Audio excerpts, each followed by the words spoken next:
నమస్కారం వార్తలకు స్వాగతం. ముందుగా ముఖ్యాంశాలు. పులివెందుల రిటర్నింగ్ అధికారికి నామినేషన్ పత్రాలు అందజేసిన సీఎం జగన్.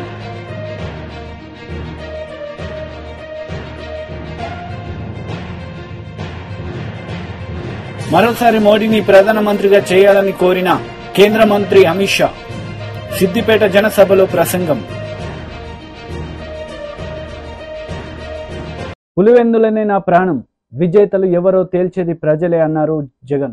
సర్వమత ప్రార్థనల అనంతరం నామినేషన్ వేసేందుకు వెళ్లే ముందు పులివెందుల సిసిఐ గ్రౌండ్ లో జరిగిన సభలో ఆయన మాట్లాడారు. చిన్నాన్న గారి విషయానికి వద్దాం. ఇక మా చిన్నాన్న గారి విషయానికే వద్దాం. మా వివేకం చిన్నాన్నను ఎవరు చంపారో, ఎవరు చంపించారో ఆయనకు, ఆ దేవుడికి, ఈ జిల్లా ప్రజలందరికీ కూడా తెలుసు ఏం జరిగింది అన్నది. కానీ బురద జల్లేందుకు ఇద్దరు చెల్లెమ్మలను ఎవరు పంపించారో, వారు వెనకాల ఎవరు ఉన్నారో మాత్రం మీ అందరికీ కూడా రోజు కనిపిస్తూనే ఉంది. ఇంకా ఆశ్చర్యం ఏమిటో తెలుసా, వివేకం చిన్నారను అతి దారుణంగా చంపి, అవును నేనే చంపాను అని అతి హేయంగా బహిరంగంగా చెప్పుకుంటూ తిరుగుతున్న ఆ హంతకుడికి మద్దతు ఇస్తున్నది ఎవరు? మీరే. రోజు చూస్తున్నారు కదా అని అడుగుతా ఉన్నాను.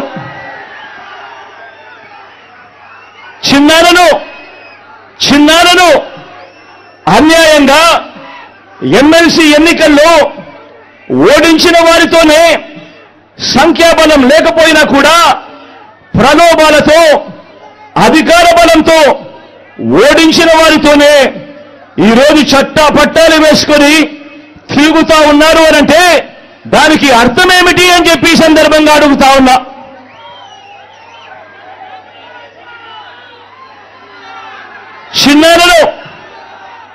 చిన్నానకు రెండో భార్య ఉన్న మాట వాస్తవం అవునా కాదా?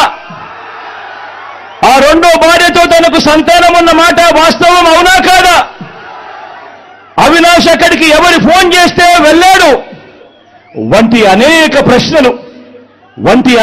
ప్రశ్నలు అవినాష్ తన అనేక ఇంటర్వ్యూస్ లో, తన ప్రెస్ కాన్ఫరెన్స్ లో తాను లేవనెత్తిన ప్రశ్నలు సహేతుకమే కదా అని చెప్పి ఎవరైనా అవినాష్ వైపు ఎవరైనా మాట్లాడితే చాలు వెంటనే వారి మీద కూడా అడ్డగోలు ఆరోపణలు చేస్తూ కుట్ర రాజకీయాలు చేస్తా ఉండడం ధర్మమేనా అని చెప్పి ఈ సందర్భంగా ప్రతి ఒక్కరిని కూడా అడుగుతా ఉన్నా.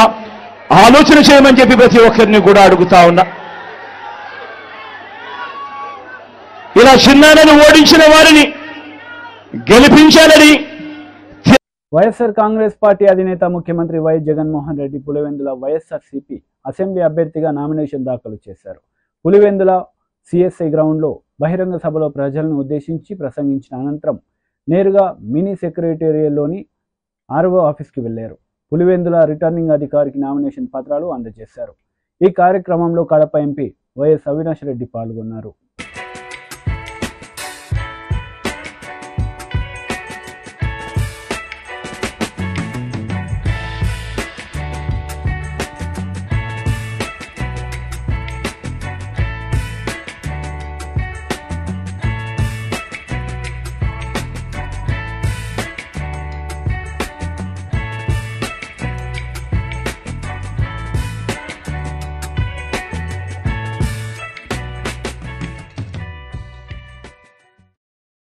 ఏఐసిసి హెచ్క్యూలో జైరాం రమేష్ కాంగ్రెస్ పార్టీ బ్రీఫింగ్ నిర్వహించారు. ఈ సందర్భంగా బీజేపీ పార్టీపై విమర్శలు చేశారు.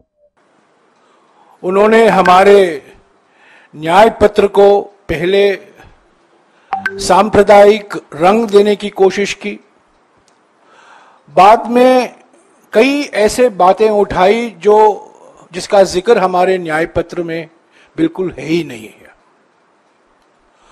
और राजस्थान में, मध्य प्रदेश में, कर्नाटक में, अलग अलग राज्यों में जो उनका प्रचार हो रहा है, महाराष्ट्र में, वो हमारे न्याय पत्र को खूब पब्लिसिटी दे रहे हैं. हालांकि ये गलत पब्लिसिटी है, झूठ पर आधारित प्रचार है, फिर भी पहली बार प्रधानमंत्री विपक्ष पार्टी के न्याय पत्र को, घोषणा पत्र को इतनी और इस तरीके से पब्लिसिटी दे रहे हैं। यह न्याय पत्र भारत जोड़ो यात्रा और भारत जोड़ो न्याय यात्रा के समय जो हमारे नेता जो इस यात्रा का नेतृत्व कर रहे थे, राहुल गांधी जी, और अलग अलग नेता जिसमें कांग्रेस अध्यक्ष भी शामिल थे, इन्होंने यात्रा में भाग ली, दोनों यात्राओं में भाग ली। और इस यात्रा के दौरान जो समाज के अलग अलग वर्गों से उनकी मुलाकात हुई, चर्चा हुई, जनता की चिंता वो सुने, जनता की परेशानी को उन्होंने देखा और उसी के आधार पर ये न्याय पत्र बना। क्योंकि बिल्कुल साफ हो गया था कि पिछले 10 साल में जो प्रधानमंत्री की नीयत है और प्रधानमंत्री की नीतियां हैं, उससे बेरोजगारी बढ़ी है, महंगाई पर कोई काबू नहीं ला पाए हैं और आर्थिक विषमताएं हमारे समाज में पिछले 100 सालों में इतना उस स्तर पर पहुंचा है जो पिछले 100 सालों में देखा नहीं गया। और यही तो हमारे मुद्दे हैं। भारत जोड़ो न्याय यात्रा के समय हमने बार बार कहा, राहुल जी ने बार बार कहा, कांग्रेस अध्यक्ष ने बार बार कहा कि नारी न्याय, युवा न्याय, किसान न्याय, श्रमिक न्याय और हिस्सेदारी न्याय, ये 5 न्याय हमारे चुनाव के रणनीति। సిద్దిపేట జనసభలో కేంద్ర మంత్రి అమిత్ షా పాల్గొన్నారు. మోడీని మరోసారి ప్రధానమంత్రి చేయాలని కోరారు. ఈ సందర్భంగా ఆయన ప్రసంగించారు. तेलंगाना को दिल्ली का एटीएम बनाकर रख दिया है। जो टीआरएस ने भ्रष्टाचार किया था, वो भ्रष्टाचार का, चाहे कालेश्वरम का हो, चाहे भूमि घोटाला हो, एक की भी जांच कांग्रेस पार्टी नहीं कर रही। टीआरएस और कांग्रेस पार्टी दोनों मिले हुए हैं। और अगर मैं आज कहकर जाता हूं, आप तीसरी बार मोदी जी को प्रधानमंत्री बनाओ, मोदी जी तेलंगाना को ये भ्रष्टाचार से मुक्त कराने का काम नरेंद्र मोदी जी करेंगे। भाई और बहनों, मुझे बताओ कि यहां पर तेलंगाना विमोचन दिन मनाना चाहिए या नहीं मनाना चाहिए?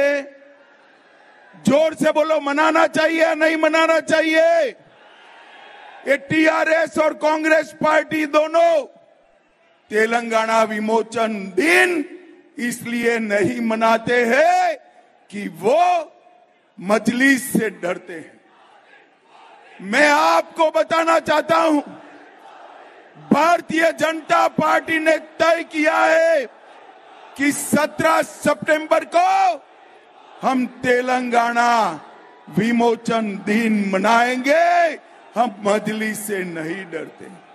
और आज मैं तेलंगाना के लोगों को कहकर जाता हूं, भारतीय जनता पार्टी ने निर्णय किया है कि मुस्लिम रिजर्वेशन जो यहां पर टीआरएस और कांग्रेस ने किया है, हम उसको समाप्त कर एससी, एसटी और ओबीसी का रिजर्वेशन करने का काम भारतीय जनता पार्टी करेगी।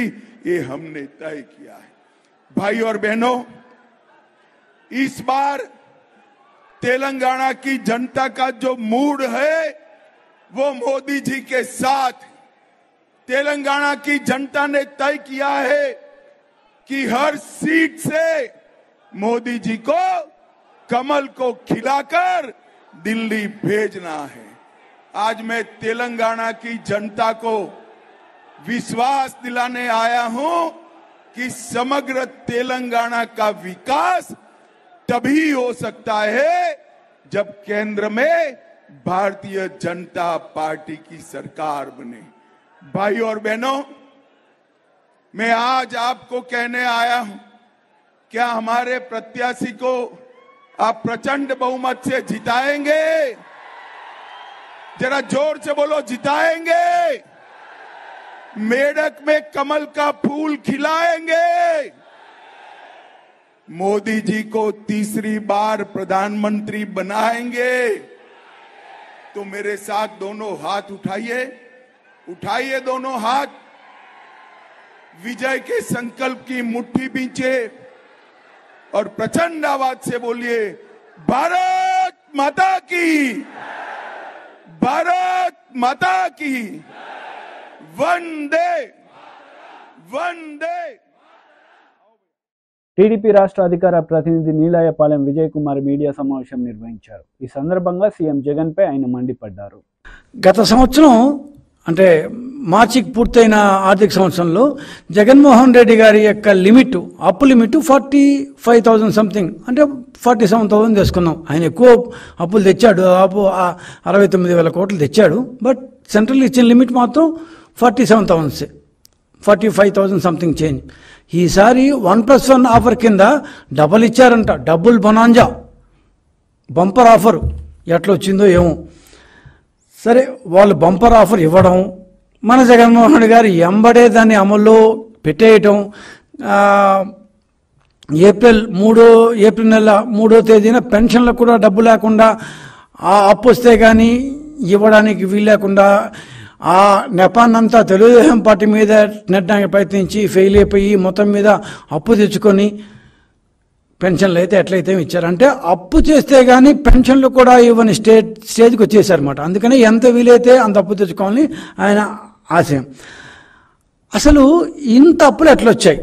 1,00,000 రూపాయలు, దాదాపు 1,00,000 కోట్లు, 94,000 కోట్లు ఇప్పుడే వచ్చిందంటే ఇంకో 5,000-6,000 కోట్లు ఎక్కువ తీసుకోవడం పెద్ద కష్టమేం కాదు. 1,00,000 కోట్ల రూపాయలు అప్పు ఎలా అడిగావు జగన్మోహన్ రెడ్డి? ఏ బేసిస్ మీద అడిగావు? మాకు తెలిసిన ఆర్థిక దీని ప్రకారం ఏమంటారు, మన బుగ్గన రాజేంద్ర రెడ్డికి చాలా పెద్ద తెలుసు, ఆయన అందరినీ ఎగతాళి చేస్తుంటాడు. సో ఫ్రెషర్లని అదని ఇదని తెగతాలు చేస్తుంటారు. ఆయన చాలా ఎంబీఏ చదువుకున్నాడు, ఆయనకి ఎకనామిక్స్ బాగా తెలుసు. మేమంతా ఎకనామిక్స్ చదువుకున్న వాళ్ళం, మాకేం తెలుసు ఎకనామిక్స్, ఆయన అయితే ఎంబీఏ చదువుకున్నాడు.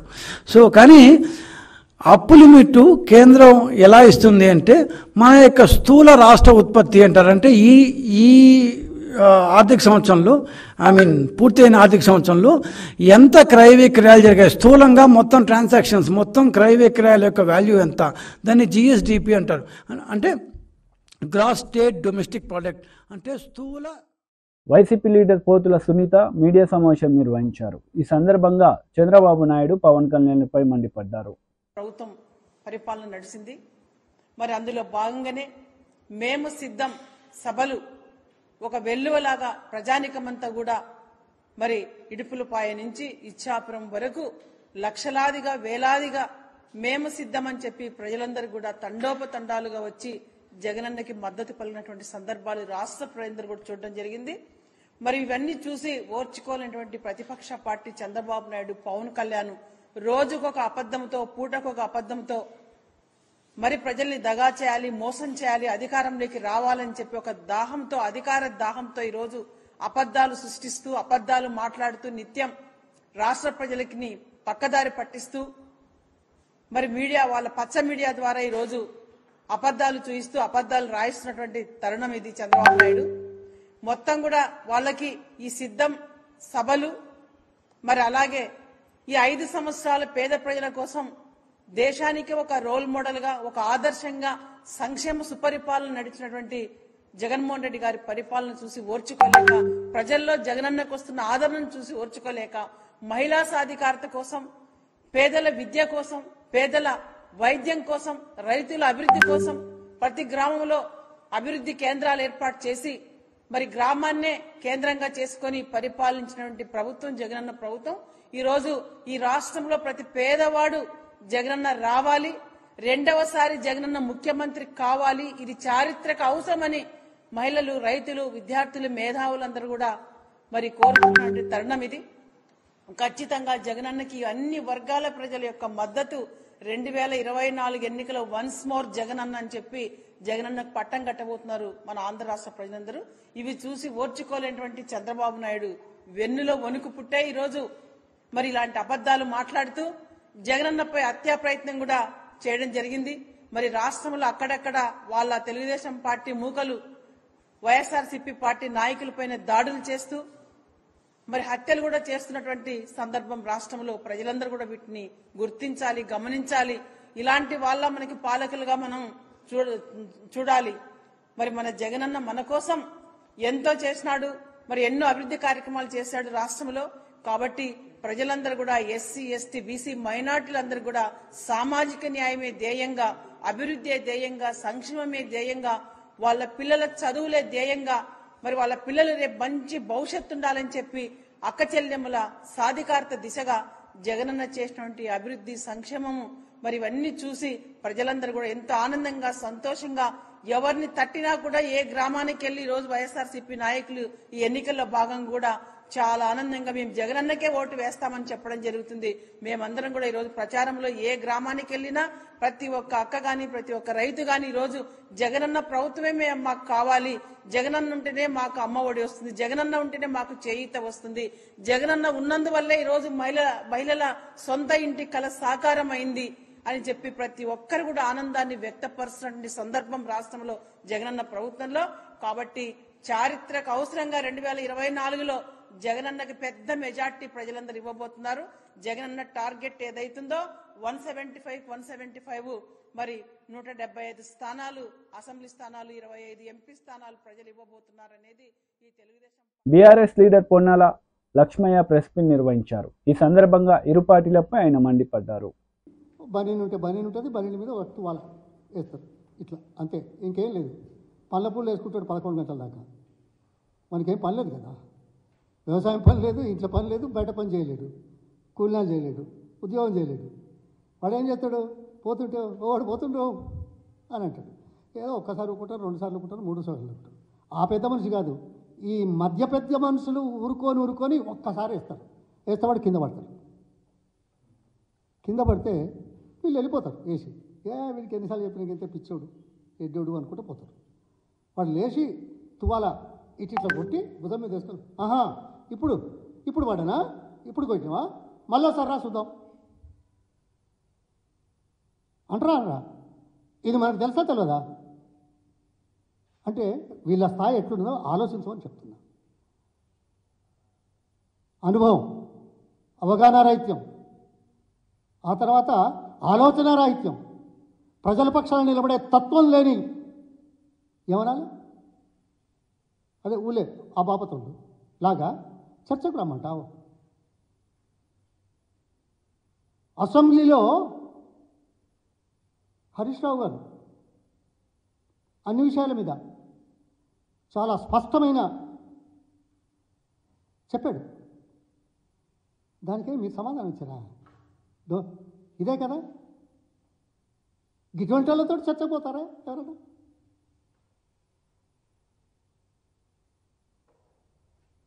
ఓకే, నేను కాదు ఇంకెవరన్నా సోనియా గాంధీతో, ఖర్గే గారితో, రాహుల్ గాంధీ గారితో, ప్రియాంక గారితో ఛాలెంజ్ చేస్తే ఇదేమన్నా అయ్యేదా? ఒప్పుకునేదా? నీ పార్టీ అనుభవం ఉన్న వాళ్ళతో మేము చర్చ పెడతాం. 120 రోజుల పరిపాలన ఏమేమి మాట్లాడినావు తెలుదా? ఎలక్షన్ ముందు ఏం మాట్లాడినావు, ఎలక్షన్లు ఏం మాట్లాడుతున్నావు, ఎలక్షన్ తర్వాత ఏం మాట్లాడుతున్నావు? ఎందుకయ్యా ఇవి దాటేసే కార్యక్రమాలు, మభ్యపెట్టే కార్యక్రమాలు? ఓట్ల సందర్భంలో దమ్ము ధైర్యం ఉంటే మీ హామీల మీద మాట్లాడండి. మేము చేశామని ధైర్యంగా ముందుకు రండి. వస్తున్నావా? ఏదైనా మీటింగ్లో చెప్తున్నావా? ఫ్రస్ట్రేషన్లో ఉండి అక్కర్రాని కూతలు కూస్తున్నావు. నీ భాష ఏంటి? ఇది తెలంగాణ ప్రజలకు అవమానం కాదనుకుంటున్నావా? తెలంగాణ ప్రజలు గుర్తించలేరనుకుంటున్నావా? అదేదో తాడేసి ఉంచితే ఎవరెస్ట్ శిఖరం కిందికి వస్తుందని చెప్పే బాపతున్నట్టున్నది. లేకుంటే ఓ చెట్టు కొమ్మకు ఓ తాడేసి చెట్టును వలగొడుతున్న చూడు అన్నట్టున్నది. ఏం చెప్పాలి, ఏం మాట్లాడాలి? చర్చలు కాదు, ఇప్పటికే ఇచ్చిన సమాచారం మీద రండి, మాట్లాడండి. సమబుద్ధులతోటి చర్చలకు అవసరం అవకాశం. ప్రజాపక్షాల నిలబడి 4 గంటలు ఒక వేదిక ద్వారా సమాచారం ఇచ్చిన వాళ్ళు చర్చలకు భయపడేవాళ్ళ?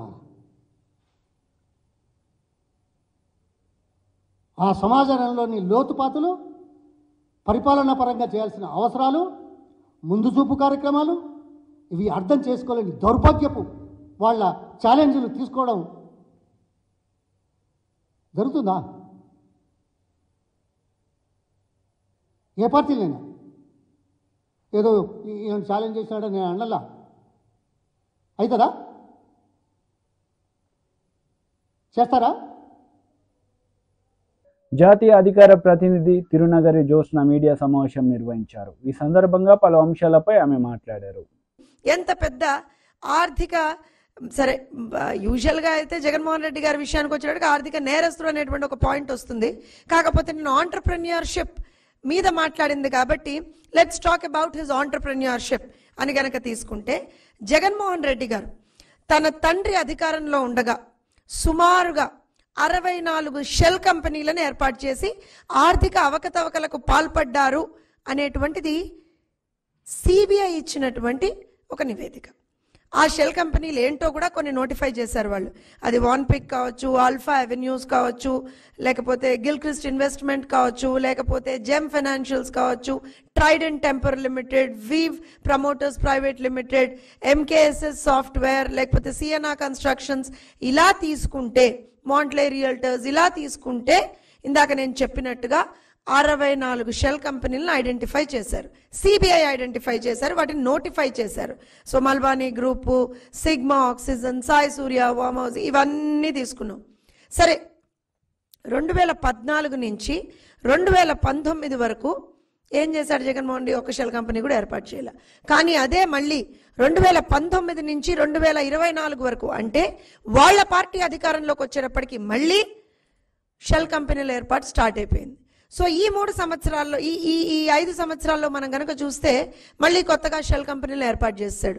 అది మనం షిర్డీ సాయి ఎలక్ట్రికల్స్ అని తీసుకోండి, ఆదాన డిస్టిలరీస్ తీసుకోండి, ఇండోసోల్ తీసుకోండి. సరే వీటిని కొన్ని బినామీల పేర్లతో నడుపుతున్నాడా, ఏం చేస్తున్నాడా అనేటువంటిది అందరికీ విదితమైనటువంటి విషయమే. ఇవన్నీ కనుక చూస్తే అసలు జగన్మోహన్ రెడ్డికి ఆంటర్ప్రెన్యూర్షిప్ అనేటువంటి పదానికి అసలు ఎక్కడన్నా అర్థం ఉందా? ఎక్కడన్నా అసలు పొంతనుందా? అసలు నిజంగా ఆ పదానికి జగన్మోహన్ రెడ్డికి ఒక స్పెల్లింగ్ అన్నా తెలుసా అనేటువంటిది వాళ్ళందరూ ఆలోచిస్తున్నారు. ఎందుకంటే 2004కి ముందర ఉన్న ఇంటిని కూడా అమ్ముకోవాల్సినటువంటి పరిస్థితి ఉంటుందేమో అనేటువంటి ఒక పరిస్థితుల్లో ఉన్నటువంటి ఆ కుటుంబం ఆ తర్వాత 2004 తర్వాత 1000 కోట్ల ఆస్తుల్ని ఎలా గడించింది? ఇది సింపుల్గా అంటే ఇంత తక్కువ వ్యవధిలో అన్ని 1000 కోట్ల ఆస్తులు ఎలా వచ్చాయి అనేటువంటిది ఈ వ్యాఖ్య మీరో నేనో ఇంకోళ్ళో చేసింది కాదు. సాక్షాత్తు దేశ అత్యున్నతమైన న్యాయస్థానం సుప్రీంకోర్టు చేసినటువంటి వ్యాఖ్య. ఏ రోజున? 2012 సెప్టెంబర్ 14వ తారీఖున చేసినటువంటి వ్యాఖ్య. అలానే గనక తీసుకుంటే ఒక వ్యక్తి కేవలం 10 ఏళ్లలో 1000 కోట్ల రూపాయల్ని ఎలా సంపాదించారు? దర్యాప్తు పూర్తయ్యేదాకా బెయిల్ సాధ్యం కాదు. ఇది అదే 2012లో అక్టోబర్ 5వ తేదీన బెయిల్ పిటిషన్ను కొట్టేస్తూ కోర్టు ఇచ్చినటువంటి వ్యాఖ్య. ఇలా గనక తీసుకుంటే నిజంగా కూడా అన్ని 1000 కోట్ల ఆస్తులు జగన్మోహన్ రెడ్డి ఎలా సంపాదించాడు? నిజంగా పాపం నిన్న అమ్మాయి అడిగినట్టుగా ఆంటర్ప్రెన్యూర్షిప్ స్కిల్సా, లేకపోతే దోచుకోవడం అనేటువంటి ఒక స్కిల్ని నిజంగా కూడా నాకు తెలిసి దాంట్లో పిహెచ్డినో ఇంకేదన్నానో చేసినటువంటి జగన్మోహన్ రెడ్డి స్కిల్లా అనేటువంటిది ఆలోచించాల్సినటువంటి పరిస్థితి.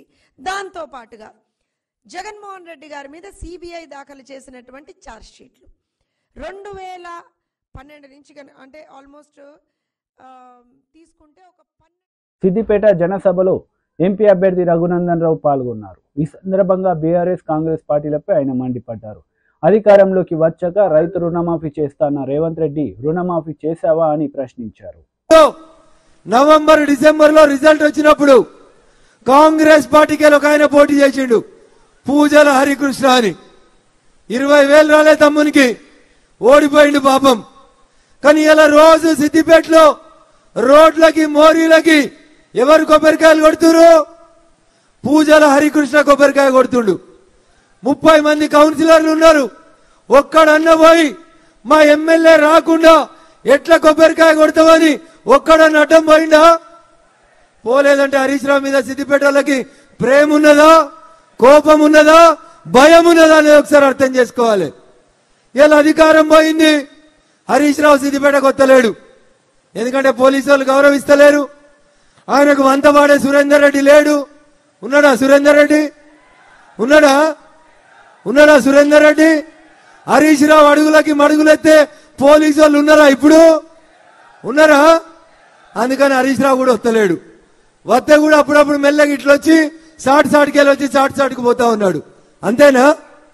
అందుకని భారతీయ జనతా పార్టీ నాయకులకి, కార్యకర్తలకు నేను సవినయంగా ఒకటే విజ్ఞప్తి చేస్తా ఉన్నా. సిద్దిపేట భయంలోంచి బయటికి వచ్చింది. సిద్దిపేట ఇయ్యలో 40 ఏళ్లుగా 1985లో చంద్రశేఖరరావు గెలిచిన నాటి నుంచి ఇయ్యాల దాకా ఒకటే కుటుంబం సిద్దిపేటను దోసుకుంటే ఆ సిద్దిపేట ప్రజలు చంద్రశేఖరరావు గారి కుటుంబాన్ని, హరీష్ రావు గారిని వద్దనుకున్నారు. కాబట్టి ఇలా సిద్దిపేట గడ్డ మీద భారతీయ జనతా పార్టీ కోసం ఇంతమంది కార్యకర్తలు వచ్చి నినదించారనేది ఒక్కసారి మీరందరూ కూడా గుర్తుంచుకోవాలి. చాలా మాట్లాడుతూ ఉన్నాడు హరీష్ రావు. నేను ఇవాళ రేవంత్ రెడ్డి కూడా బాగా మాట్లాడుతూ ఉన్నాడు. గంట కింద కాంగ్రెస్ పార్టీ గాంధీ భవన్ ముంగట ఓ బోర్డు పెట్టుకొని కూర్చున్నాడు రేవంత్ రెడ్డి. ఆ బోర్డులో నయవంచన అని హెడ్డింగ్ పెట్టిండు. నయవంచన అనే పదానికి పర్యాయ పదం ఎవరు అంటే ఈ దేశంలో కాంగ్రెస్ పార్టీ తప్ప ఇంకొక పార్టీ కాదు. దేశానికి స్వతంత్రం వచ్చినప్పటి నుంచి ఈ దేశంలో మెజారిటీ ప్రజలని వంచింది ఎవరంటే కాంగ్రెస్ పార్టీ తప్ప ఇంకొకరు కాదు. ఒక దేశానికి 2 రాజ్యాంగాలు, 2 ప్రధానమంత్రులు, 2 జెండాలు, 2 ప్రైమ్ మినిస్టర్లు ఉంటారని చెప్పి ఈ దేశ ప్రజలని వంచినటువంటి పార్టీ కాంగ్రెస్ పార్టీ. ఆ కాంగ్రెస్ పార్టీ ఆఫీస్ ముంగట నయవంచన అని ఒక బోర్డు పెట్టుకొని రేవంత్ రెడ్డి కూర్చొని ధర్నా చేస్తున్నట్టు నాటకం చేస్తుండు. నేను సిద్దిపేట గడ్డ మీదకి వెళ్ళి రేవంత్ రెడ్డి గారిని అడుగుతున్నా, ఎన్నికలు అయిపోగానే డిసెంబర్ 9వ తారీఖు నేను ముఖ్యమంత్రి అయితే వెంటనే ప్రతి రైతుకి 2 లక్షలు రైతు రుణమాఫీ చేస్తా అన్నాడు. అయిందా రుణమాఫీ? ఇగో రేవంత్ రెడ్డి దీన్ని అంటారు నయవంచన. అంటే ఓట్లేయించుకొని గడ్డకెక్కి ముఖ్యమంత్రిగా ప్రమాణం చేసి 4 నెలలు అయితే కూడా 2 లక్షల రైతు రుణమాఫీ చేయలేదు కదా. ఇగో దీన్ని అంటారు రేవంత్ రెడ్డి గారు నయవంచన అని దీన్ని చెప్తారు. ఏం చెప్పిండు? పెద్ద కొడుకు 2,000 ఇస్తుండు, ముసలవ్వకిస్తే ముసలాయనకి ఇస్తలేడు.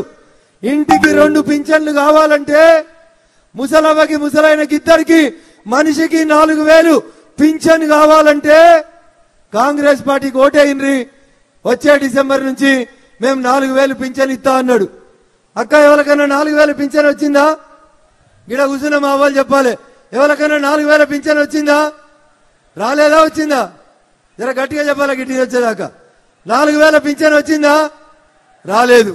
ఇగో రేవంత్ రెడ్డి దీన్ని అంటారు నయవంచన. వార్తలు ముగించే ముందు ముఖ్యాంశాలు మరోసారి. పులివెందుల రిటర్నింగ్ అధికారికి నామినేషన్ పత్రాలు అందజేసిన సీఎం జగన్.